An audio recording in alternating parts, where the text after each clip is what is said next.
வணக்கம். உங்களுக்கு தெரியுமா, தற்போது முருகர் காலம். அதாவது முருகர் இப்போது வேகலவல்லி தமிழ்நாட்டில் ஏற்கனவே பழனியில் கடந்த ஆண்டு தமிழக அரசின் சார்பில் முத்தமிழ் முருகர் மாநாடு நடத்தப்பட்டது. இதன் மூலம் முருகனுடைய பெருமைகள் எல்லாம் இலக்கியங்களாக எடுத்து வைக்கப்பட்டது. தொடர்ந்து கடந்த மாதம் மதுரையில் இந்து முன்னணி சார்பில் முருக பக்தர்கள் மாநாடு 6 லட்சம் பக்தர்கள் ஒன்று குழுமி கந்தசஷ்டி கவசத்தை பாடி உலக வரலாற்றை இடம்பெற்றுள்ளார்கள்.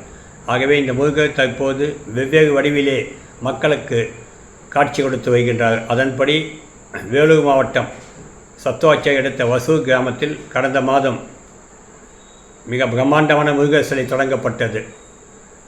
இது வசூர் மலையில் அமைக்கப்பட்ட மிக பிரம்மாண்ட முருகர் ஆகும். இதை காண்பதற்கு லட்சக்கணக்கான மக்கள் அன்றாட வந்து செல்கிறார்கள்.